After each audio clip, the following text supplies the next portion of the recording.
الحمد لله وحده والصلاة والسلام على من لا نبي بعده أما بعد فأعوذ بالله من الشيطان الرجيم بسم الله الرحمن الرحيم إنا نحن نزلنا الذكر وإنا له لحافظون صدق الله العظيم اللهم صل على محمد وعلى آل محمد كما صليت على إبراهيم وعلى آل إبراهيم إنك حميد مجيد اللهم بارك على محمد وعلى آل محمد كما باركت على إبراهيم وعلى آل إبراهيم إنك حميد مجيد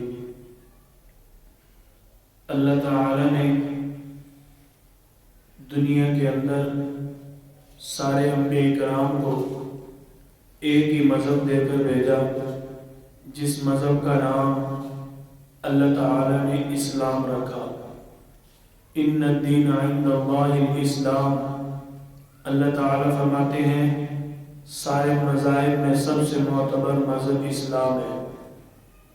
اللہ تعالی نے سارے انبیاء کرام کو قوم دی، افراد دیے، محنت کے لیے، ان کی تربیت کے لیے ان کو اللہ تعالی نے صحیفے دیے، کئی انبیاء کرام کو اللہ تعالی نے کتابیں دی۔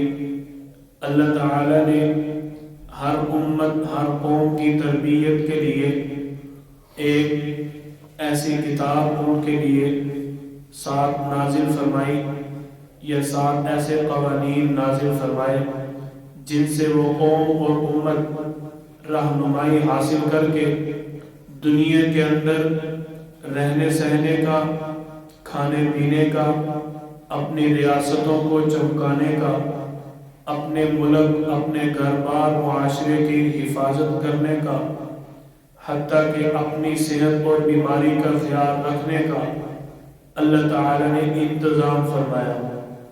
یہ اللہ تعالیٰ کا احسان ہے۔ اب اللہ تعالیٰ کسی پر احسان کرے اور اس کے بدلے اگر اللہ تعالیٰ کا مقابلہ کیا جائے تو یہ پوری دنیا میں کوئی بھی کسی محسن کی مخالفت کو پسند نہیں کرتا۔ ایک بندہ اگر کسی کا محسن ہو اور وہ جس کا محسن ہے اس کی مخالفت کرے، اس بات کو نہ کوئی دنیا میں ملک پسند کرتا ہے، اس بات کو دنیا میں نہ کوئی ریاست پسند کرتی ہے، اس بات کو دنیا میں کوئی بھی پارٹی نہیں پسند کرتی، اس بات کو کوئی بھی تنظیم پسند نہیں کرتی، اس بات کو دنیا میں کوئی بھی قانون پسند نہیں کرتا کہ جو محسن ہے اس کی مخالفت کی جائے۔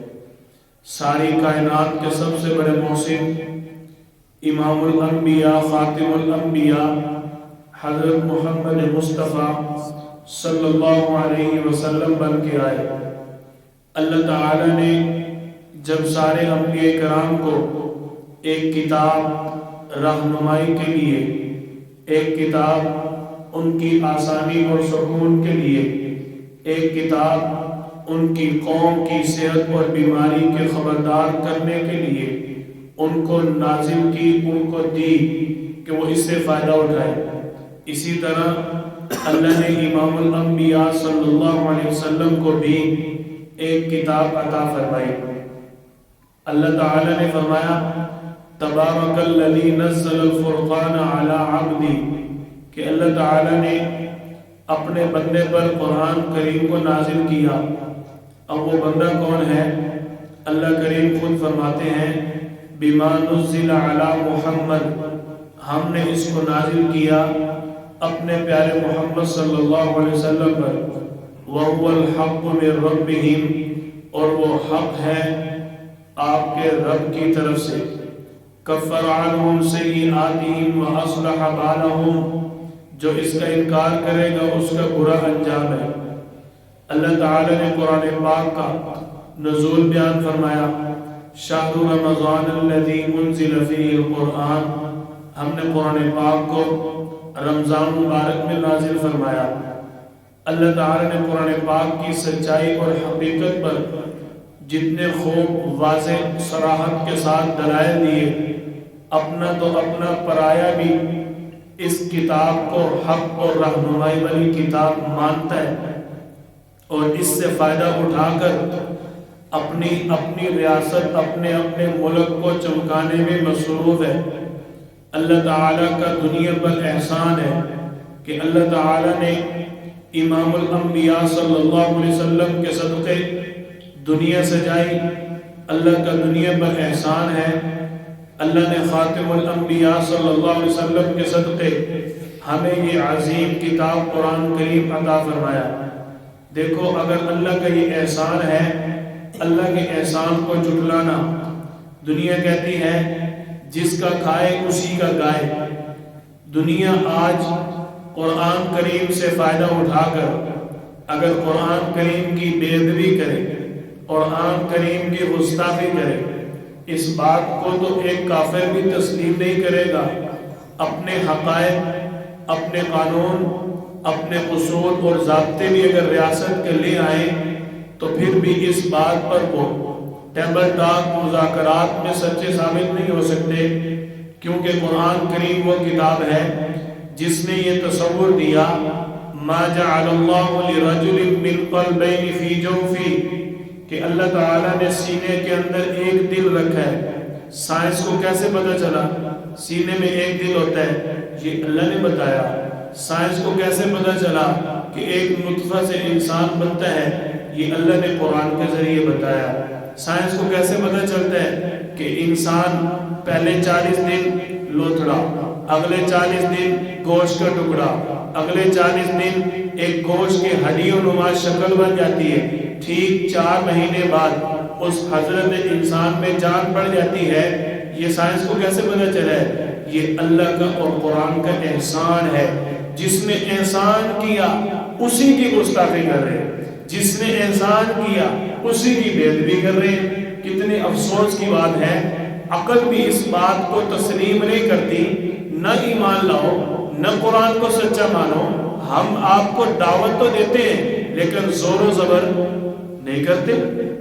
لا اکراہ فی الدین قد تبین الرشد من الغی، دین میں سختی نہیں ہے، زور و زبر نہیں ہے۔ اللہ ولی الذین آمنوا یخرجہم من الظلمات الی النور، جو اس کو مانتے ہیں اللہ کے ولی بنتے ہیں، ان کو یہ قرآن کیا کرتا ہے؟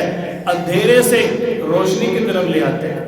والذین کفروا اولیاؤہم الطاغوت، اور جو اس کا انکار کرتے ہیں، اس کے ساتھ دشمنی کرتے ہیں، اس قرآن کی مخالفت کرتے ہیں، یخرجونہم من النور الی الظلمات، ان کو پھر یہ قرآن روشنی سے اندھیروں میں دھکیل دیتا ہے۔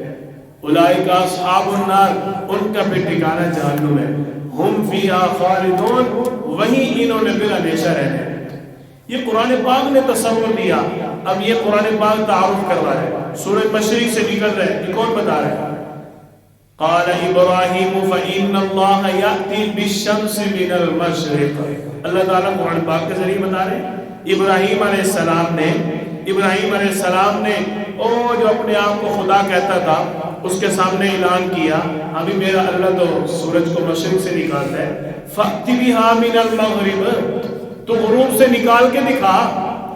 یہ دنیا کو سورج کو مشرق سے نکالنا، سورج مشرق سے ہی نکلتا ہے اور مشرق سے ہی نکل سکتا ہے، یہ تصور کس نے دیا ہے؟ کہ قرآن پاک نے دیا ہے، یہ اللہ نے دیا ہے۔ جو قرآن تمہیں ساری چیزوں کی رہنمائی دے رہا ہے، چاہے اپنا ہے چاہے پرایا ہے، جو قرآن ساری چیزوں کا تعارف دے رہا ہے، جو قرآن ہر چیز کی وضاحت دے رہا ہے، جو قرآن تمہیں دنیا میں چلنا پھرنا ڈھنگ ساری دکھا رہا ہے، اس کے باوجود تم اسے قرآن کی بے ادبی کرتے، اسی قرآن کی سویڈن کے اندر گستاخی کی گئی، اسی قرآن کو جلایا گیا۔ یہ تو دنیا کا کوئی قانون تسلیم نہیں کرتا کہ جو رہنما ہو، جو محسن ہو، احسان کرنے والا ہو، نیکی کرنے والا ہو، بھلائی کرنے والا ہو، درد مند ہو، احساس کرنے والا ہو، اسی کی مخالفت شروع ہے۔ اس کو تو دنیا میں کوئی قانون تسلیم نہیں کرتا۔ یہ قرآن نے تصور دیا، سائنس کو رہنمائی ملی، انگریز ہو کوئی بھی ہو، مسلمان ہو، عربی ہو، عجمی ہو، ہر ایک کو قرآن نے بتایا مرج البحرین یلتقیان، دنیا کے اندر دو سمندر ہیں، ایک جگہ اکٹھے ہو جاتے ہیں۔ یہ کس نے تصور دیا؟ یہ قرآن تصور دے رہا ہے. خلق من ماء دافق، قرآن نے بتایا کہ ایک گندا قطرہ انسان کی پشت سے نکلتا ہے، اسی سے بھی انسان پیدا ہوتا ہے. ثم یخرجکم طفلا، اللہ تعالیٰ قرآن بتا رہا ہے کہ بچہ بن کے دنیا میں آتا ہے. ثم لتبلغوا اشدکم، یہ قرآن بتا رہا ہے، اس کے بعد تم سخت ہو جاتے ہو. اللہ الذی خلقکم من ضعف، اللہ نے انسان کی تخلیق کا سارا ذکر کیا ہے. یہ انگریز ہے یا سائنسدان ہے، مسلم ہے یا غیر مسلم ہے، یہ قرآن سارا تعارف دے رہا ہے، ساری چیزوں کو قرآن بتا دے رہا ہے. یہ قرآن بتا رہا ہے ربنا انی اسکنت من ذریتی بواد غیر ذی زرع عند بیتک المحرم. یہ قرآن تصور دے رہا ہے کہ بھئی زمین سے کھیتی اگتی ہے، آسمان سے کیوں نہیں اگتی بھائی، دیواروں سے کیوں نہیں اگتی؟ یہ قرآن تصور دے رہا ہے. یہ اللہ تعالیٰ قرآن پاک کے اندر فرما رہے ہیں، یہ ساری چیزوں کا تصور اللہ تعالیٰ دے رہے ہیں. کمثل حبۃ انبتت سبع سنابل فی کل سنبلۃ مئۃ حبہ. یہ کون تصور دے رہے ہیں کہ ایک درخت اگتا ہے، اسی کی 7 ٹہنیاں بنتی ہیں، اس کی 7 شاخیں بن جاتی ہیں، 7 شاخوں سے 7 بالیاں نکلتی ہیں، ایک بالی کے اندر 100 دانے ہوتے ہیں. یہ کون بتا رہا ہے؟ یہ قرآن بتا رہا ہے.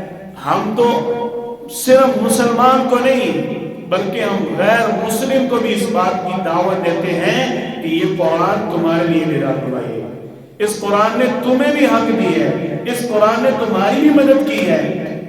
تو جو مدد کرنے والا ہو اس کی بے دلی اور گستاخی نہیں کی جاتی. حق نہیں بنتا، حق نہیں بنتا. جو تعاون کرے اس کی مخالفت کی جائے، یہ حق نہیں بنتا. یہ اتنی چیزوں کا تصور کون دے رہا ہے؟ لَقَدْ خَلَقْنَا الْإِنسَانَ فِي أَحْسَنِ تَقْوِيمٍ. جانور کیوں نہیں کاروبار کر رہے ہیں؟ کتا کتنا سمجھدار جانور ہے. کتا بڑی بڑی ریاستیں اس کے ذریعے بڑے بڑے ڈاکو اور چور پکڑ لیتے ہیں، وہ کیوں نہیں کاروبار کر رہے ہیں؟ اللہ تعالیٰ ہمارے اشرف المخلوقات تم ہو. ہم جو رزق کما رہے ہیں، کاروبار، سب کچھ، یہ کس نے تصور دی ہے؟ دن کو پیسہ کمانا ہے. وَجَعَلْنَا النَّهَارَ مَعَاشًا، یہ قرآن نے بتایا ہے دن کو مال کماؤ، تمہاری انرجی کم خرچ ہوگی. دن کو پیسہ کماؤ، تمہیں لائٹیں جلا کر پیسے نہیں کمانے پڑیں گے. یہ کس نے بتایا؟ یہ رہنمائی قرآن نے کی ہے. یہ قرآن پاک نے بتایا ہے کہ تمہارے لیے لوہا، یہ لوہا جو اللہ تعالی نے انسانوں کے لیے زمین سے نکالا، یہ قرآن پاک نے بتایا وَأَنزَلْنَا الْحَدِيدَ فِيهِ بَأْسٌ شَدِيدٌ وَمَنَافِعُ لِلنَّاسِ. اللہ فرما رہے ہم نے لوہا اتارا ہے، کس کے لیے؟ اتنا سخت کس کے لیے اتارا ہے؟ وَمَنَافِعُ لِلنَّاسِ، لوگوں کے فائدے کے لیے اتارا ہے. لوہا فائدے مند ہے. یہ کس نے بتایا؟ قرآن پاک نے بتایا. خدا ہم ہر مسلم اور غیر مسلم کو اس بات کی دعوت دیتے ہیں کہ آپ دائرہ اسلام سے ہٹ کے سوچ لیں. ہم آپ کو اسلام کی دعوت ضرور دیتے ہیں. ادعو الی سبیل ربک بالحکمت، ہم ان کو حکمت اور بصیرت کے ساتھ، پیار محبت کے ساتھ اسلام کی دعوت دیتے ہیں. لیکن اگر نہیں آنا چاہتے تو ہمارے قرآن کریم کی توہین نہ کی جائے، ہمارے اس مایا ناز کتاب کی گستاخی نہ کی جائے، کیونکہ اس قرآن کا یہ حق ہے ہر ایک اس کا ادب کرے. کیوں؟ اللہ نے شرط نہیں لگائی، اللہ تعالیٰ نے شرط نہیں لگائی. اللہ تعالیٰ فرما سکتے تھے ہدی للمسلمین ذالک الکتاب لا ریب فیہ. اللہ فرما سکتے تھے ہدی للمسلمین، یہ صرف مسلمانوں کے لیے ہدایت ہے. اللہ نے یہ نہیں فرمایا. ہدی للمتقین، بس اللہ سے ڈرنے والا ہو، چاہے اللہ کو مانتا ہو یا نہ مانتا ہو، یہ مانتا ہو کہ دنیا چلانے والا کوئی ہے، اس کے لیے یہ قرآن ذریعہ ہدایت ہے، رہنمائی ہے. تو قرآن پاک کا یہ حق ہے کہ اس کی بے ادبی اور گستاخی نہ کی جائے. اللہ تعالی نے جو قرآن پاک نازل فرمایا، سارے قرآن کا اللہ نے خود تعارف بھی کروایا. حالانکہ اگر میرا اللہ چاہتا پورا قرآن آپ صلی اللہ علیہ وسلم تک پہنچا دیتا اور یہ حکم دے دیتا اس کے اندر جو کچھ میں نے نازل کر دیا ہر چیز پر عمل کرنا ہوگا، اللہ یہ چیز بتا دیتے، لیکن اللہ تعالیٰ نے یہ نہیں کیا۔ اللہ نے حضرت انسان کو سمجھا کر قرآن پاک کی طرف متوجہ کیے۔ اللہ تعالیٰ نے انسان کو بتایا وَكَانَ الْإِنسَانُ عَجُولًا، انسان بڑا جلد باز ہے، 10 لاکھ آ جاتے ہیں 10 کروڑ کی سوچتا ہے، یہ جلد بازی ہے۔ 10 کروڑ آ جاتے ہیں 10 ارب کی سوچتا ہے، یہ جلد باز ہے نا۔ کیوں؟ خُلِقَ الْإِنسَانُ مِنْ عَجَلٍ، چاہے مسلمان ہے چاہے غیر مسلم ہے، جلدی آگے بڑھنے کا ضرور سوچتے ہیں۔ میں ایک دن میں صبح اٹھتے ہی ڈبل شاہ بن جاؤں، ہوتے ہیں ایک دن میں مالدار بن جاؤں، چھپڑ پھاڑ کے دینے والا جب بھی دیتا ہے چھپڑ پھاڑ کے، مجھے اتنا مال مل جائے کہ میں ایک دن میں مالدار بن جاؤں۔ یہ ہے وَقَالَ الْإِنسَانُ عَجُولًا۔ یہ کس نے بتایا کہ انسان تیرے اندر جلد بازی ہے؟ یہ کس نے بتایا؟ قرآن پاک نے۔ اب قرآن پاک ہی دعوت دے رہے ہیں وَإِن تَصْبِرُوا وَتَتَّقُوا لَا يَضُرُّكُمْ كَيْدُهُمْ شَيْئًا، اللہ سے ڈرتے رہو، صبر کرتے رہو، تمہارا کوئی بھی کچھ نہیں بگاڑ سکے گا۔ کوئی جتنی مرضی چالے چلتا رہے، تم صبر اور اللہ کی توجہ کے ساتھ، اللہ کے ڈر کے ساتھ کام لو، تمہارا کوئی بھی کچھ بگاڑ نہیں سکے گا۔ اس قرآن نے مسلمان کی بھی رہنمائی کی، اس قرآن نے غیر مسلم کی بھی رہنمائی کی، اس قرآن کا مسلمانوں پر بھی احسان ہے، اس قرآن کریم کا غیر مسلم پر بھی احسان ہے۔ تو یہ حق نہیں بنتا کہ غیر مسلم مسلمانوں کی اس عظیم کتاب کی گستاخی کرے۔ جو سویڈن کے اندر قرآن کریم عظیم الشان کتاب اللہ تعالیٰ کے کلام اللہ کی توہین کی گئی، ہم اس کی بھرپور الفاظ میں مذمت کرتے ہیں، اور ہم اپنے ایوان بالا میں بیٹھنے والے حکمرانوں سے یہ گزارش کرتے ہیں کہ اس کو اقوام متحدہ کے اندر عالمی سطح تک قرآن پاک کی گستاخی کی سزا بنوائی جائے، قرآن پاک کی گستاخی کرنے والے کی سزا کا قانون پاس کروایا جائے۔ عالمی سطح پر جب یہ قانون پاس ہوگا تو پوری دنیا کے اندر کسی کو بھی یہ ضرورت نہیں ہوگی۔ یہ میں اپنی آواز اور آپ کی آواز نہیں کر رہا، ہر انسان دنیا میں رہنے والا عقل اس بات کو تسلیم کرتی ہے جب قرآن غیر مسلم کا بھی معاون ہے، مسلمان کا بھی معاون ہے، تو جس کا قرآن معاون ہو وہ قرآن کی مخالفت کرے، عقل اس بات کو مانتی نہیں ہے۔ اللہ تعالی ہم سب کو ناموس قرآن کے لیے قبول فرمائے۔ وَإِن تَعُدُّوا نِعْمَةَ اللَّهِ لَا تُحْصُوهَا إِنَّ اللَّهَ